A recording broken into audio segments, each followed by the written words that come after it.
It is 10 o'clock. Welcome in. This is three-man front on Jocks, Pat, Conrad, Molly, Landrum with you until 2 o'clock. The return of Mike Griffith coming up at the bottom of the hour. Everybody's excited about that. So many people at Social Taco on Tuesday. So where's Mike? He realizes they got the rest of their season to play, right? He's been celebrating since last Saturday. Has he? He's taking a bye week like the team. I don't blame him. He's got a lot of properties he's got to check on. Early part of the season, you get frustrated fan bases. Some of those people might have stayed at your property. You got to check on it. Well, I can't wait to talk to him because he returned to Knoxville, Tennessee, where he spent a good bit of his life covering the Tennessee Vols this last weekend as Georgia got the big win. He'll be on the program coming up at 10:30. Rodney Orr from Tider Insider, Rob Pate, former Auburn DB, George Stoya from Soonerscoop.com. He's going to join the show at 12 noon. He has written a story. If you're a subscriber to On3 and you have the premium package, which allows you the opportunity to look at things behind the paywall for not only your favorite school, whether it's Alabama or Auburn, but you can also look at what's going on at other schools. Go read this. It's a fascinating deep dive on Jackson Arnold, the decision, why he made the decision when he did, why he did, and where he ended up. They have discussions with his father. His girlfriend still goes to school at Oklahoma. Just all these wonderful things, tidbits in this story. And the author will be on the show at 12 noon. And then, of course, the Southern Gentleman at 12:30, Brett Norsworthy. Everything I read from what George wrote in his article, my takeaway was it's really hard for me to dislike either one of these quarterbacks, in John Mateer and Jackson Arnold both. Yeah, both of them have taken let's say a less than stellar opportunity at their old school, and they have parlayed that into a better opportunity for them. And that's when you look at the transfer portal, you've got certain guys that are always just bouncing around. But I truly believe that these two guys took the best opportunity for them moving forward. And I expect both of those guys to be at their current location as long as they possibly can. That's the beauty of the transfer portal. Whether it's a story like John Mateer, whether it's a story like a Cam Ward who started at Incarnate Word that went that route and eventually ended up at Miami. Now he's making a lot of money in the NFL. Transfer portal can be good. Fresh starts can be good. And I think in the case of John Mateer, expanding his horizons, and for one Jackson Arnold, that's exactly what it was, Conrad. It was a fresh start. Absolutely. And credit first off to Jackson's dad, and we'll get into the article more later, but there's a part in there where, his dad went up to him and said, hey, just so you know, you make whatever decision you want, but the grass is not always greener. And so it's refreshing to hear, because we hear a lot of the bad side of maybe bad advice given to these players. And so it is good to sometimes hear that, okay, you do have people that are reminding them, hey, I know that you're not happy with the situation you're in now, but really think carefully before you make this decision. But I will say my main takeaway from the article, or the thing that left me pondering the most, was how much better would North Carolina be if John Mateer had gone there instead of Oklahoma? Because according to the article, they offered him more money than the Sooners did. So that's just one of those fun little tidbits where you go, how different would things maybe look for Chapel Bill right now? Well, so they struck out on John Mateer and they got Gio Lopez. Slim, comparable players, right, Pat? Yeah. Some portals are healthier than others. Yeah. Okay. But now we only have one, so. That is correct. Thank God, yeah. That is correct. Trying to be nice. I want to throw out some love to our good friend Scott Hamilton from the Charleston Post and Courier. Good friend of the show. He was on yesterday. Great interview. If you missed it, go download the Three Man Front podcast. And he told me off the record about a month ago. He told me, I'm working on a story, and I'm not going to give you a lot of the details, but I'm just going to tell you that there's going to be another international game overseas, and this is going to incorporate major college football teams. And I said, is this replacing the Dublin games? And he said, no. Like, this is an additional game in Europe. And I said, okay. I said, can you tell me where? He goes, not yet, but I should have it in the next week or two. So this morning, bright and early, about 4:30 a.m. Eastern time, Scott Hamilton on the Post and Courier website with the headline, London calling, college football headed to Wembley Stadium. And he was the first person to report that Arizona State and Kansas will play in the Union Jack Classic there at Wembley Stadium. And apparently this is going to be something that is going to be multiple years with multiple Big 12 teams that Brett Yormark has been all over trying to get the Big 12 brand international. We've heard him talk about playing games in Mexico, but now he's going the route of the NFL of trying to play these international games. We saw 2 Big 12 teams play over in Dublin. You will have 2 play at the Union Jack Classic. So I want to give him credit because it's funny how our business works at times. You know, I saw where the folks that run the On3 website about a week or so ago, they were complaining about ESPN not giving credit to where credit is due and basically calling ESPN out, saying that their reporters, especially Pete Nakos, you know, some of the things that Pete had reported that ESPN was basically taking it as their own and taking credit for it.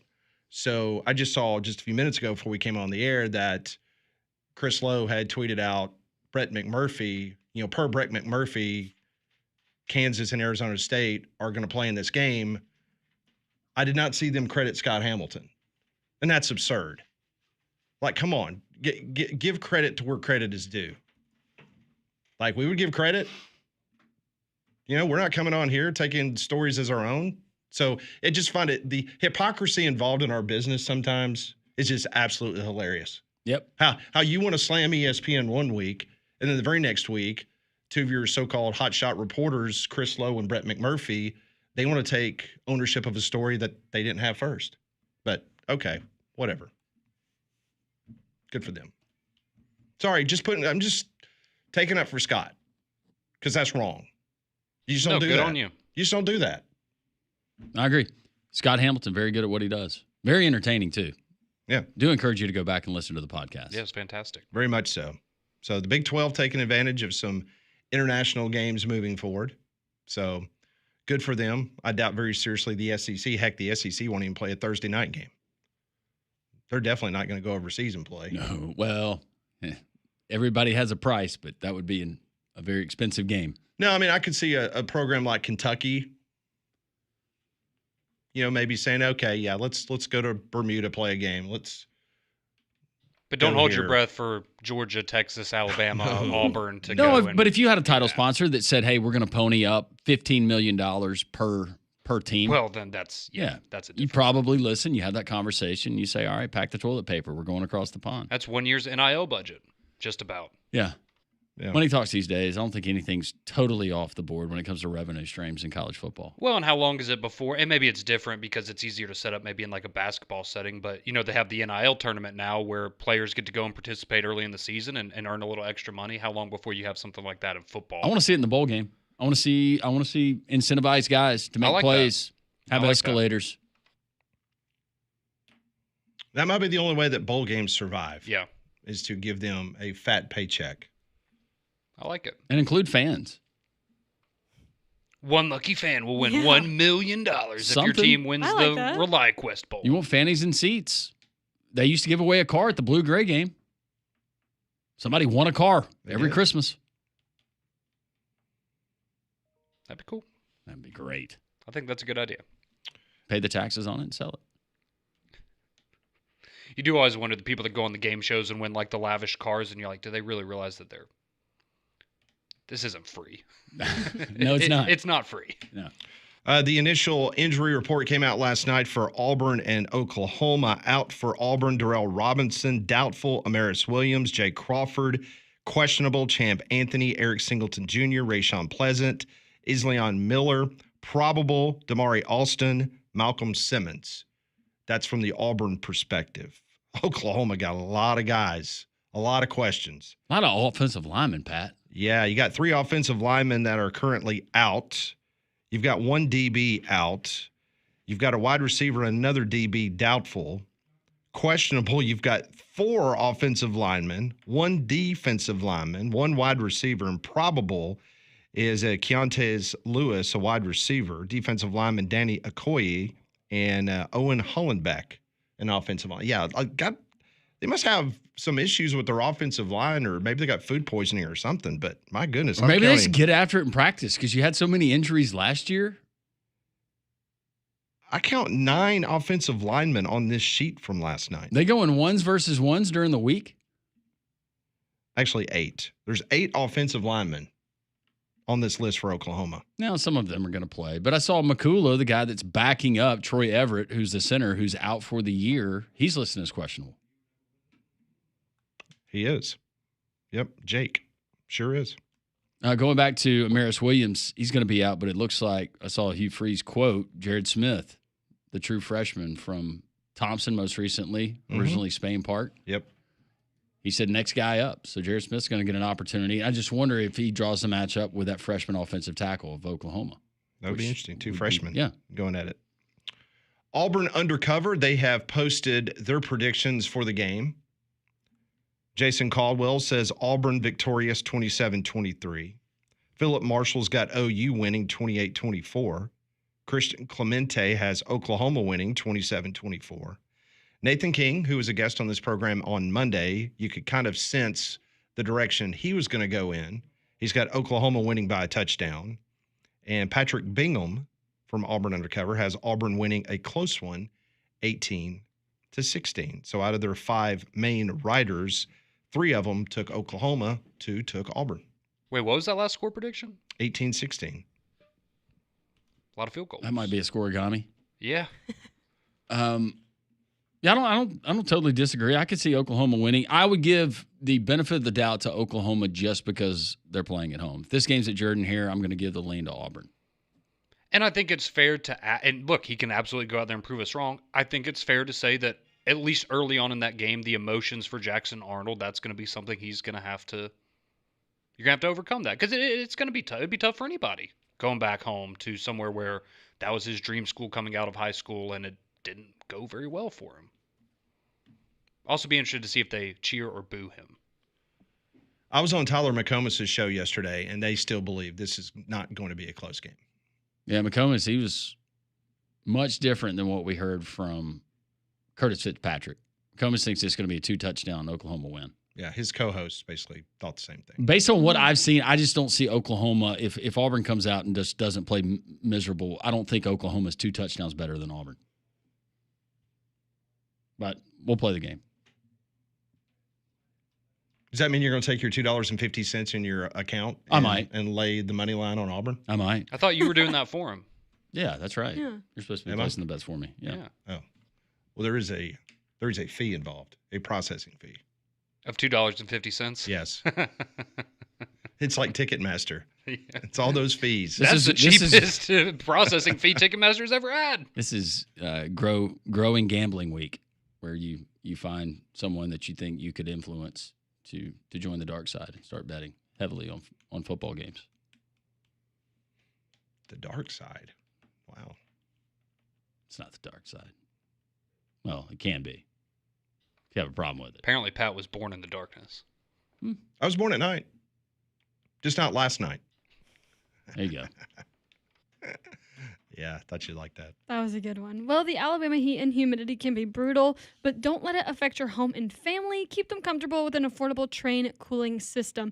They've been recognized as America's most trusted brand for 11 consecutive years, and they're the official cooling partner here at Jock. So go and find a comfort specialist near you at Train.com. Got a lot of people coming on. We got short windows. If you'd like to participate, give us a call, 1-800-239-WJOX, or we'll read your text on the Courtesy GMC text line, 205-834-9450.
10:17 here on Jocks. Bottom of the hour, we'll talk to Mike Griffith from the AJC, dognation.com. If you're tired of worrying about your roof, whether it's your family home or commercial building, Abide Roofing delivers tailored solutions for every need. At Abide, it's about more than just a new roof. It's about a team of highly skilled local pros who they bring their A game every single job. They work with your precision and pride throughout your roof and your home using only the best materials and the guaranteed durability and lasting value. With over 25 years of trusted experience, call Abide Roofing today, 205-941-6223.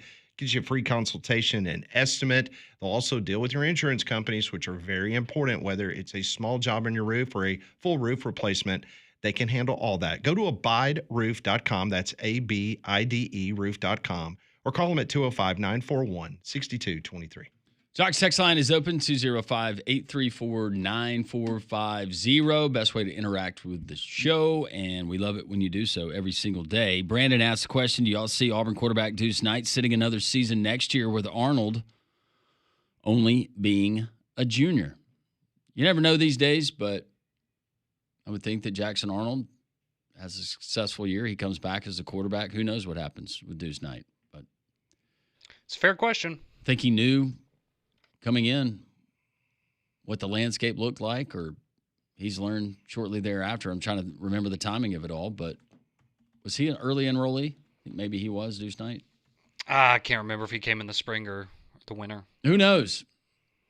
How much is that NIL deal worth to be the backup quarterback? Dave says, with Oklahoma's offensive line in shambles, I expect a 10-plus point win from Auburn. That's the path to victory. If you can get after the quarterback, you can make John Mateer uncomfortable. I mean, Auburn has 11 sacks through 3 games, so if you're able to add to that, you're going to have to do that to win.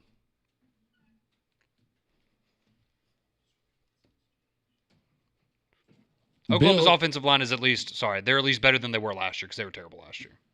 Yeah, Bill asked the question, is three-man front talked to Barrett Sallee this week about his bold Wisconsin prediction? A bit off. No. But one of our listeners tweeted a nice video to Barrett, which he shared with me last night or last weekend as I was doing a broadcast. A 2-minute video by one of our listeners that wanted to take time to let Barrett know how they felt. Did they post it on social media? Yeah.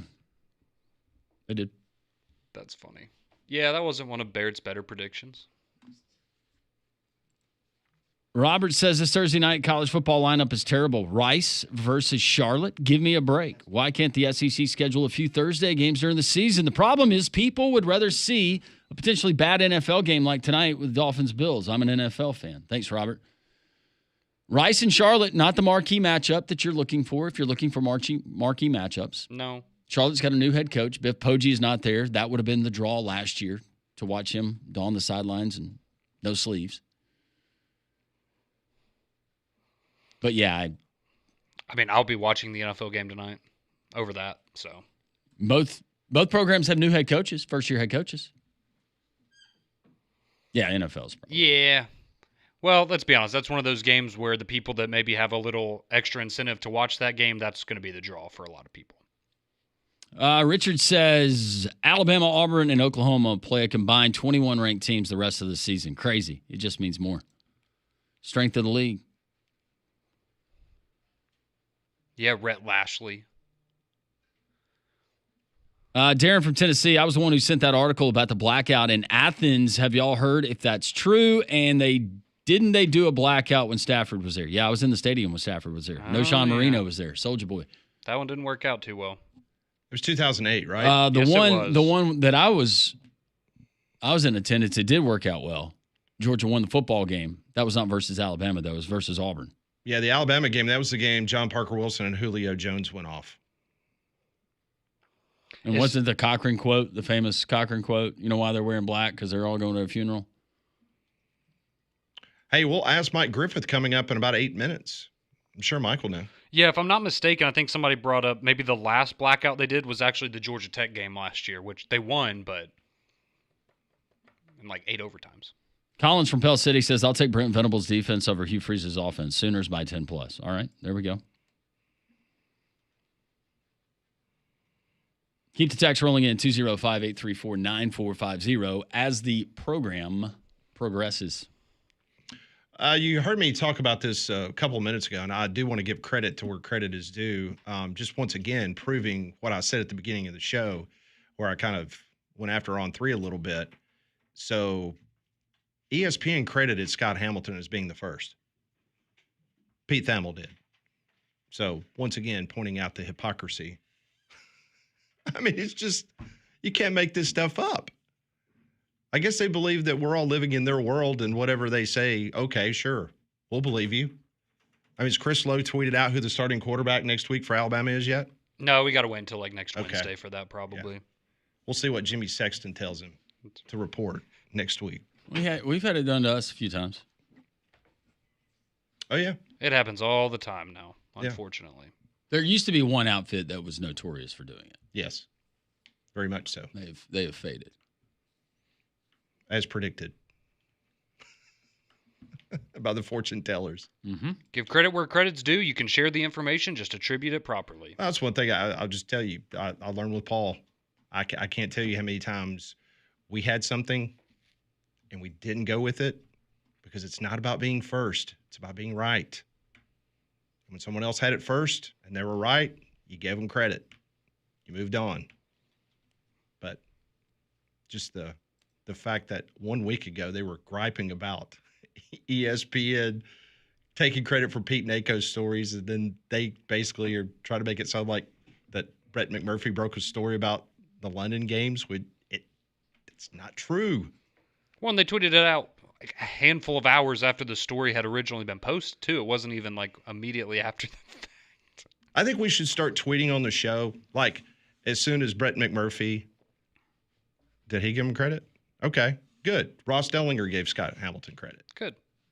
By the way, I'm not Scott Hamilton's agent. I like Scott. I mean, Scott's a friend of the show. I've known Scott for a long time, and he had this. As I said, a month ago, he told me about it.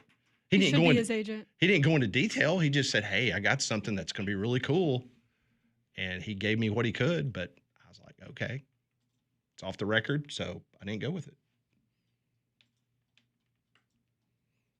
When Landrum breaks something, I'm going to take credit for it. I hope you don't mind. Do you mind? No. Okay. I really don't. Just making sure. Because what I do is when I hear stuff on the Damian Mitchell show, I'll retweet it as my own. It's a very trusted source right there, Pat. Only the truth from 6 to 7. Well, speaking of sources, coming up next on Three Man Front, the greatest Georgia source in the history of broadcasting, Mike Griffith Jr. I don't know if he's a junior. I just made that up. He'll join us next on Three Man Front. His normal Tuesday slot been moved to Thursday because of Kirby. We'll ask him about that big game in Knoxville and what's ahead next week against Alabama.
Well, normally we're sitting at Social Taco on a Tuesday talking to our next guest. Kirby Smart threw a curveball this week because they had the off week, so some things got rearranged. But we are always happy to be joined by Mike Griffith from the AJC, covers the Southeastern Conference and DogNation.com. Mike, how's the week gone? Oh, man, doesn't feel like a bye week. We're still, digging out from a pretty exciting Tennessee game and looking ahead to Georgia, Alabama. Mike, I knew he was tough, but Gunnar Stockton really showed me something Saturday at Neyland Stadium. Ice water in his veins, clutch moments. He delivered. What did you learn about Gunnar Stockton? Same. I mean, he delivered in the clutch. He made a big fourth down throw to tie the game after, getting strip sacked and giving up a field goal to go down 8 on the previous drive. So, look, nobody's perfect. Georgia's not perfect. Work needs to be done. Kirby Smart didn't build this team to win games 44-41. That's not how this team's built, but that was what was required. So you like it if you're a Georgia fan that your team was able to find a way. Against the odds. I mean, you're down 21-7. I mean, Tennessee, blitzed you. I mean, that quarterback was 14-14 for 213 yards and 2 touchdowns in the first quarter. The previous 3 games, Heupel didn't have a quarterback throw for 200 yards or even throw a touchdown pass against Georgia. And this guy done it in the first quarter. So, I mean, Georgia was on their heels. And, the way they were able to respond in the second quarter and the third quarter, but then they gave up another big play. And all of a sudden, all that second quarter and third quarter work, 5 Tennessee possessions that equaled 56 yards or 57 yards on 20 plays, and then in one play they get a 56-yard touchdown. They're back in front. So that's not a formula for success if you're going to give up big plays. It doesn't work hand in hand with the style of offense, that Kirby wants to play with balance and play action and not turning the ball over. So Georgia's got some pieces to pick up. They won the game, so that's the good news. They could have just as easily lost it. But there's going to be a lot of teaching tape. There's going to be a lot of fixes. There was a lot exposed. Alabama's going to see a lot about Georgia. Georgia's going to try to fix a lot about Georgia. It was kind of like their first game. The first 2 games were kind of scrimmages. You're playing against nobodies. Now you find out what you've really got. And how do you adjust? And how do you adjust for Alabama? Because Alabama's not Tennessee. It's a different offense, different players, different challenges. So, there's a lot there. In a 44-41 game with whatever it was, 5 lead changes. It was crazy. So as you're sitting there and you're watching the game unfold, what was the most striking thing to you about the Georgia team? It could be something good, it could be something bad, but what was the most striking to you during that contest from a Georgia perspective? That they couldn't stop Tennessee. That did not look like a Georgia defense in the first quarter. Now they buckled down, and like I said, there were 5 drives and 20 plays that only netted 56 yards and no points. So they did settle down at one point, but then Tennessee hit a big play and grabbed the momentum back and was able to run the ball effectively in the fourth quarter. So, typically we see Georgia wear teams down. And when Georgia took control and went back out in front, with a 14-play drive, 13 of the 14 plays, they ran the ball. The other play was a short pass. So they pretty much, punched Tennessee in the mouth physically. And you're thinking, okay, this is it. This is the polar moment. This is where the game swung. But the fact that, and I don't know whether that's a tribute to Tennessee or whether it's a sign that Georgia, isn't, well, I know they're not 21-22 Georgia, but they had a chance to put them away. They settled for a couple field goals in the red zone. That's a red flag. You got to be able to deliver that knockout punch. When you got a team down and you got a chance to go up 2 scores, that's a big deal. They didn't do it. They kicked field goals. That's not good. So, I guess just that the Georgia defense isn't maybe as good as I thought it was. At least not yet. Or maybe Tennessee's offense is really that good. It's still kind of early, right? Mike Griffith, DogNation.com, and the AJC covers the SEC, joining us on 3-Man Front on the Higginbotham Hotline. So you say all that, the struggles that the defense had against Joey Aguilar in the Vols' passing attack. You look at Ty Simpson the last 2 games, he's been almost perfect. That being a concern for the Georgia defense, but as far as Alabama and Ty Simpson goes, what have been your big takeaways the last 2 weeks, albeit who they played? Well, Kalen DeBoer is a good coach. That's why he got hired there. He coaches them up. Ryan Grubb's a good offensive coordinator. That's why they beat Texas back-to-back years at Washington. Texas had more talent. This guy can coach him up. I mean, you saw it against Georgia last year. He out-schemed Kirby in the first half. They couldn't stop him. There's a good coach here, all right? Say what you want. I know there's doubters and people that are, moaning and groaning, but like I said before, put any coach in his situation. You're replacing Nick Saban. You're Julian saying your quarterback, he's gone, right? Caleb Downs gone. Starting center's gone. Best receiver gone. Justice Haynes, clearly a talent, gone. And you lose your starting running back early this year. So you take any team and you take those 5 players away. How good are they going to be? And then on top of it, you got a culture shift. You got a new coach coming in telling you to do it A, B, C, D. You say, well, under Coach Saban, we did it F, G, H, I, J, K. Like, this isn't what I signed. And this isn't what they signed up for. When they signed up, Nick Saban was going to coach forever, right? He didn't say, hey, guys, I'm going to retire at the end. No, those kids were there thinking Nick Saban was going to coach them at Alabama, and he splits. So some guys bolt, and then other players have new coaches in here. These aren't the coaches they signed up for. So maybe they don't have the same level of conviction that they did with Nick Saban. So now it's a little bit harder to get the message and be on board. And then when things go wrong, it's really easy to second guess. So the fact that Kalen DeBoer has been able to turn this team around after that loss to Florida State is really impressive. The fact that he's got Alabama humming on all cylinders again is very impressive. This is a really good coach. I mean, he really, truly is. And I don't know many coaches that could walk into that door with all that player attrition, having to replace a legend, and coach guys up that didn't sign with him. They not only didn't sign with him, they signed to play with the greatest coach of this era. And now he's gone. Imagine if you took a job thinking that you were going to work with Paul Feinbaum, and, 6 months later, Paul ain't the guy you're doing the show with. It's some guy you never heard of. You probably got a little different feeling about, dang, I could have gone anywhere, and I chose to work with Paul Feinbaum. But, now I'm working with Joe Klatt. That's not who I signed up for. I didn't know Joe of all Klatt. people that you pick, it's got to be Joel Klatt. Just saying, it's that's not what you signed up for. No, right? It's no. a different guy. Be. It's a different message. It's a different, and that's not to say Joe Klatt's not good at his job, but that's not what you signed up for. No. So Kalen DeBoer had a lot on his hands, and I will say this: the man has stayed incredibly poised and polite and professional.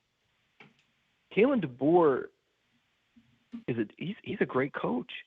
Now that doesn't mean I think he's going to be at Alabama forever. I don't even know if he's going to be there next year. There's other schools that are going to want him. He might say this, these waters are too deep, or I don't know. It could be in a gentleman's agreement. Hey, UCLA needs a coach. We'll pay you. Waters ain't this hot out here. We'll pay you a ton. We'll let you out of your buyout. Everybody will be happy. But because whoever the next guy was, this was an impossible takeover job in this era. Now, maybe if we didn't have the portal and all these guys couldn't have split, that's a lot easier. Wouldn't you agree? Sure. No doubt. Yeah, but we're in this day and age where players can leave. And before he even arrives, incredible talent's gone out the door. Pivotal players. He never had a chance. So, I feel like, but now if Kalen DeBoer beats Georgia, does that make the world right and everybody's on board again? Because I think his team is on board. I think his team is on board. Are the fans on board? But if they lose to Georgia, what happens then? Everybody bailing water again? Everybody ready to throw them overboard? What's the team going to do? I mean, it's a big game for Alabama. I know you can lose to and still make the playoff, but from a momentum standpoint, a team chemistry standpoint, Alabama needs this game more than Georgia does. No, I think all of us would agree with that. Mike Griffith. Go ahead. Although Kirby, this is Kirby's last stand. I mean, okay, everybody. Well, Kirby's 1-6 again. Well, he hasn't played between the hedges yet. Okay, well, if Kalen DeBoer comes in and beats you 2 years in a row, we're gonna wonder if you got an Alabama problem here. Even though we know that's silly, we know that there's nothing magical about those helmets, and it's not like that. Kirby's played a lot of big time programs. I mean, heck, Tennessee's lost 3 home games out of their last 26, all to Georgia. Yeah. Right. So he can beat good teams. But my point is, I I feel like Alabama's still dangerous. I feel like Alabama's still among the favorites to make the playoff, to make a championship run. The fact that Ty Simpson's responded, the fact that Alabama's found themselves, they've got momentum. I think they're going to get the running back. Eventually they'll get the D lineman back. They got a lot of weapons. They have a lot of talent, and they seem to have momentum. So I think Alabama's as dangerous of a team as Georgia could be playing on the 27th. Mike Griffith from the AJC, DogNation.com, joining us here for a few more minutes on Three Man Front. I wanted to ask you about, just to me, watching the game on Saturday between Tennessee and Georgia, I was the most impressed because Georgia imposed its will running the football, almost 200 yards rushing against Tennessee's defense. It looked like the offensive line could do no wrong, especially there in the second half. Just talk about that moving forward, how big that's going to be, being able to run the ball against Alabama. Well, I mean, what do we know about Tennessee's defense? What they get up 24 to Syracuse? So it's all relative to who you're playing. Now, granted, in that setting, it was challenging for sure with the noise, but Kirby's teams do a really nice job of that sort of thing. Gunnar Stockton, I mean, how many more hits can he take? You know, I think he's tough. I think he's like a fullback, but he takes hits. And I don't think that's the preferred method. I think, yeah, you want to run them some. You want to keep the the defense honest. But, yeah, the running game is huge. And the fact that they were able to punch it in from the transfer from Illinois, the 240-pounder, I think they found their sledgehammer. They found their answer there. And that's good to have a guy like that. You know, that's important. And, you know, Nate Frazier had a nice run, and Mike Bobo schemed him up, and nice play call. So, but they got problems on the right side of their offensive line. I mean, Ernest Green is a guy that, you know, we thought was an NFL prospect, but he's having some injuries that are lingering, and he wasn't able to stay in the game. So you got some very inexperienced guys on the right side of the line that you're counting on. You're counting on a couple of next man up, right? And there used to be a time before the portal where you'd stockpile guys and next man up was ready to go. Now the drop off from the starter to the next guy, you know, is like the third team guy. Second team guy, the guy that would normally be second team, that would be that, you know, junior that hasn't played yet, that's on the verge. He's already somewhere else. So you don't have the depth. No team does. This is an issue for all teams right now. This isn't just Georgia. It's not just Alabama. Everybody's losing, maybe except for Ohio State and Texas. They have, let's face it, they got a lot of money, and they don't, you know, they're able to retain a little bit better because of that money. Michigan, you know, so money matters. Competitive balance matters. There's a ton of parity in the SEC. We're going to see a season that's going to be filled with, you know, games that we never saw coming. I mean, this week, I mean, goodness, Auburn and Oklahoma. Wow. I mean, something, 2 men in or 1 man leave, right? Somebody's going to survive it, and somebody's going to have work to do. And, you know, one team's going to ascend and one team's going to descend. What a great matchup. What a fantastic game between two teams trying to get over the hump, trying to stay in that playoff contention. Again, you can lose one game and still get it done, but it's like, you know, bogey in a hole, right? You got to get that stroke back somewhere. That's right. And you know, you lose a little momentum, and you think about that shot the next time, and well, maybe you should have bumped and run instead of use your 9-iron, you know, whatever. So I think it's fascinating. I think, you know, is this good that we have so much parity in it? Is this good? It depends on your mentality. From an entertainment standpoint, it is. But from, can an SEC team win a national championship standpoint, I don't know that it's good, because there's so much parity. And one, we saw last year how it affected the playoff selection. You had, you know, 3 capable teams that didn't get in because the schedule strength wasn't taken into account. And that's not to mention the attrition. These are, you know, when you play an SEC game, that's more violent than playing Marshall and Austin Peay or Northwestern or Purdue. There's a difference. And not just physically, but mentally, mental bandwidth, right? So these guys are playing like, it's like the NFL here. You know, you see upsets in the NFL all the time, and you'd be like, oh wow, can you believe, you know, the Kansas City Chiefs lost to the Cleveland Browns? You know, I don't just pulling that out of my butt, but we've seen really good teams lose to bad, quote unquote, bad teams in the NFL, and we know there's really not that much difference in the NFL because of the way it's set up, right? Salary structure, cap. That's kind of where we're getting to college football. Transfer rule equals free agency, right? So this is what this is set up for. And in the SEC, everybody cares.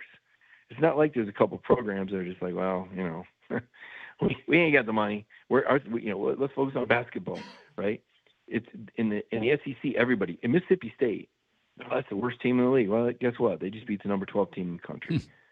Right now, I guess Kentucky would be that team. Because their quarterback went down, and their basketball school, they've kind of gone. Vanderbilt goes on the road, beats South Carolina 31-7 under the lights. Are you kidding me? That's not supposed to happen. But here we are. Alabama fans are going, oh no, yeah, we can believe it. We saw them last year. Hey, Texas can believe it too. They only lost by a field goal to Texas last year. Vanderbilt, take them serious. Like all season long, you could see it is fathomable that Vanderbilt could be in the playoff.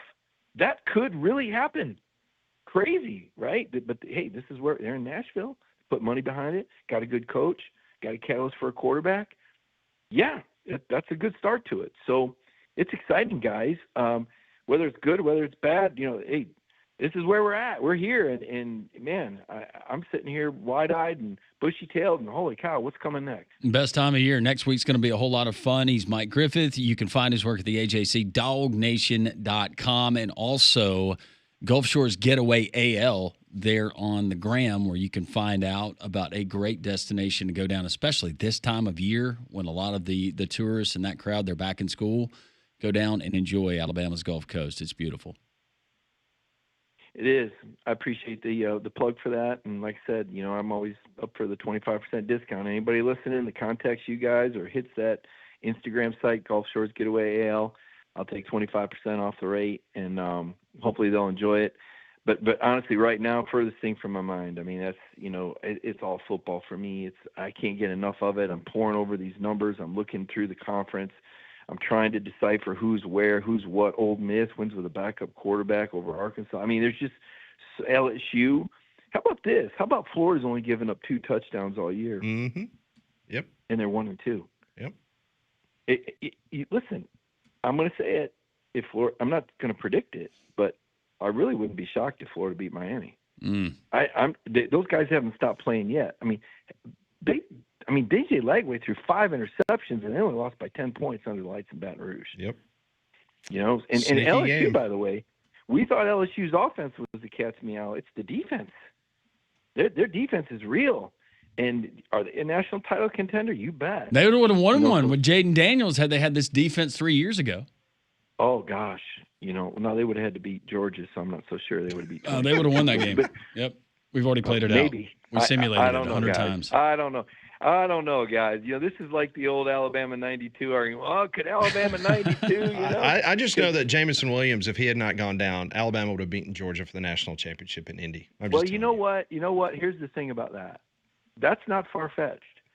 That's no different than, if Brock Bowers and Ladd McConkey had been healthy. No, we're not talking about that, Mike. We're talking about Williams. But any team. You take away any team's best player, and it makes a difference. It does. It just does. If you take away any team's best player, they're not going to be as good. Yeah. And that's Tell Florida State fans I'm trying to make.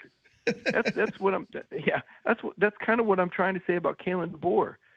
This guy inherited a really, really hard situation. This may be the most difficult because of the expectation. Because it's not. They did forget the bowl game. Just flush that because that's different. The season's over. You don't want to be there. It's rainy, sloppy. Just take that out of the equation. Yeah, they lost to Oklahoma. That's a disappointing loss. Vanderbilt turns out to be legit. We don't get hung up on the title. Remember, Vanderbilt only lost by 3 to Texas, and Texas was damn good too. So take that out. They beat Georgia last year. He did a lot of good things, but because the standard is so high and he's replacing the best. But here's what I would suggest. If you gave Nick Saban the team Kalen DeBoer had, missing those players, I don't know what would have happened. I'm not going to sit here and tell you he'd have won a national title. But so it's not apples to apples. And Kirby Smart, now the thing here at Georgia, and that's why you had me on Talk Georgia. Sorry, I talk Alabama. I can't help it. It's they're our Alabama fans love it when you talk Alabama. What are you talking about? Well, they probably don't. But what they don't know is that I covered the program and grew up watching the program. But my point is, just like the Georgia fans now are like, oh man. They got to get Will Muschamp back in there. Oh gosh, if they only still had Todd Monken with the Rays.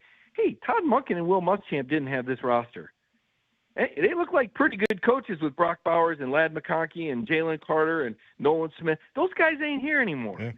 So don't try to compare what they did with those players with what's happening now. If you were to give Monken and Muschamp these players, I'd venture to say Georgia wouldn't have looked as good in 21 and 22. Conversely, if you gave Mike Bobo and Glenn Schumann the players that Muschamp and Monken had, they'd look a lot better. Players have a way of making you look pretty good. So this is kind of where we're at. Georgia doesn't have the talent level. Nobody ever had. They had 15 draft picks. Would have had 16 if linebacker hadn't got in trouble, right? Nobody ever had that amount of talent before in history, ever. No other team had that many guys drafted, ever. Oh, well. We got a lot to So talk about next week. We are out of time, unfortunately, this week. All right, Mike, guys. we always appreciate it. Thank you. Thanks, guys.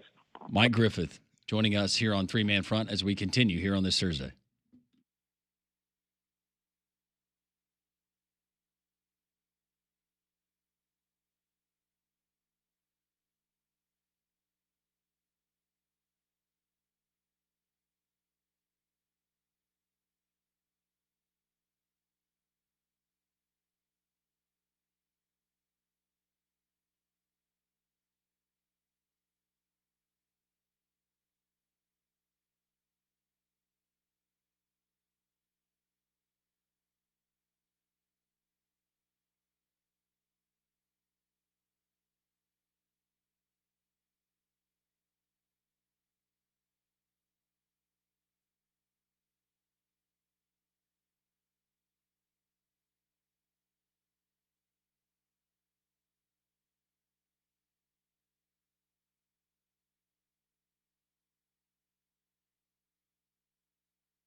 It's 10:53 here on Jocks. Coming up in just a couple minutes, we'll go to Tuscaloosa, Alabama, and we will talk to our good friend Rodney Orr from Tider Insider, get his thoughts on Alabama's 2-game winning streak with the Georgia Bulldogs right around the corner. Man, you got a feeling, Mike, we're going to have to give him, 30 minutes next week on Tuesday?